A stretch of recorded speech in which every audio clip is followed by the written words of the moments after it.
Assalamualaikum warahmatullahi wabarakatuh. Perkenalkan, nama saya Adit Mahmud Johari. Saya dari kelas C semester 2 Manajemen Pendidikan Islam. Di sini saya akan coba mengulang kembali eh, pemaparan presentasi saya dari kelompok 8 tentang manajemen pembiayaan. Nah, yang pertama itu adalah konsep dasar manajemen pembiayaan pendidikan. Nah, yaitu suatu efektivitas dan efisiensi sebuah lembaga pendidikan sangat dipengaruhi oleh manajemen yang dilakukan. Manajemen yang dilakukan adalah dalam rangka mencapai tujuan lembaga. Dalam hal ini terdapat beberapa pendapat yang dikemukakan mengenai pengertian manajemen. Jadi di sini tuh ada beberapa pendapat ya teman-teman.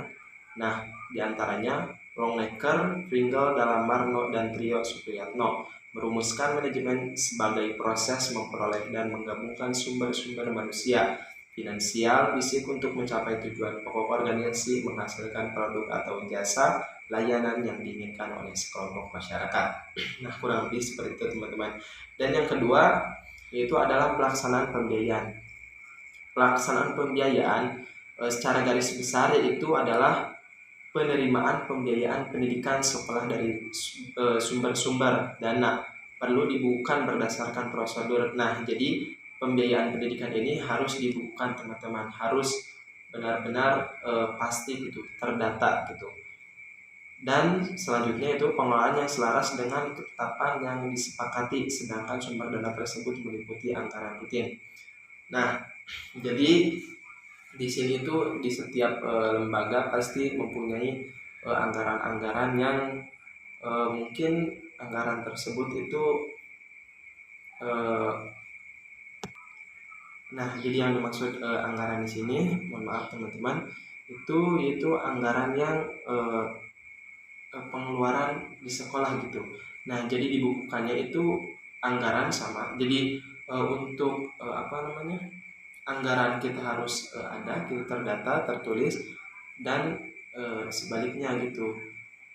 Pembiayaan pendidikan sekolah pun juga harus terdata gitu. Nah, selanjutnya adalah evaluasi pembiayaan. Setelah pelaksanaan pembiayaan itu adalah evaluasi dan pertanggungjawaban terhadap apa yang telah dicapai harus dilakukan sesuai dengan tujuan yang telah ditetapkan oleh pihak-pihak yang berkepentingan, pemerintah, masyarakat, wali murid. Nah, jadi kita itu harus mengevaluasi dari awal dana tersebut itu datangnya dari entah dari pemerintah, wali murid, atau masyarakat. Pertanggungjawaban merupakan pembuktian dana penentuan bahwa apa yang dimaksud sesuai dengan yang dilaksanakan. Nah, jadi harus sesuai dengan prosedurnya gitu teman-teman. Nah, selanjutnya ada jenis pembiayaan pendidikan. Jenis pembiayaan pendidikan itu diantaranya yang pertama adalah biaya langsung atau direct cost. Biaya pendidikan langsung, direct cost merupakan biaya menyelenggarakan pendidikan yang dikeluarkan oleh sekolah, siswa, atau keluarga siswa. Nah, mungkin sudah jelas ya teman-teman biaya yang sudah dikeluarkan oleh sekolah ataupun siswa.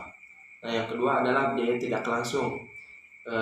Dengan bahasa lain yaitu indirect cost, biaya tidak langsung indirect cost berbentuk biaya hidup yang dikeluarkan oleh keluarga atau anak yang belajar untuk keperluan sekolah, biaya, dan lain-lain. Nah, selanjutnya yaitu ketiga ada privat cost. Privat cost yaitu merupakan keseluruhan biaya yang dikeluarkan keluarga atau segala yang harus ditanggung dan dikeluarkan oleh keluarga anak untuk keberhasilan belajarnya anak. Nah, jadi biaya kos ini adalah privat cost, itu adalah biaya dari orang tuanya gitu untuk kebutuhan si murid tersebut. Nah, dan yang keempat yaitu adalah monetary cost. Monetary cost itu adalah pengeluaran dalam bentuk uang atau materi. Ada juga biaya yang harus dikeluarkan tidak dalam bentuk seperti itu, melainkan berbentuk jasa. Nah, jadi di sini itu bahasa monenya itu bukan uang lagi teman-teman, tapi di sini melainkan berbentuk jasa, tenaga, dan waktu. Biaya semacam ini dapat diuangkan atau dinilai dan disetarakan kepada dengan nilai uang. Jadi sama teman-teman ya, jasa terus tenaga waktu itu bisa disetarakan nilainya dengan uang. Nah, mungkin cukup sekian teman-teman. Dan kesimpulannya itu adalah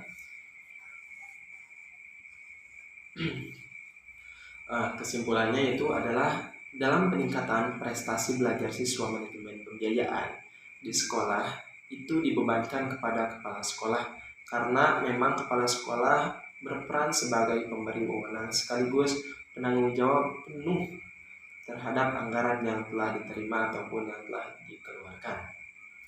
Untuk operasional manajemen pembiayaan di sekolah bisa dikelola oleh bendaharawan yang melakukan pembukuan sesuai dengan aturan yang berlaku. Banyak faktor yang menentukan tingkat kualitas pelaksanaan pembelajaran dan prestasi belajar siswa.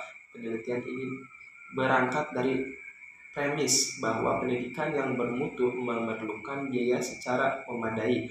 Anggaran belanja sekolah dengan pola pembiayaan di sekolah-sekolah pada umumnya. Mutu pendidikan belum optimal dan masih memungkinkan untuk ditingkatkan. Gitu teman-teman. Mungkin cukup sekian. Mohon maaf bila ada kekurangan dan kesalahan dari saya. Wassalamualaikum warahmatullahi wabarakatuh.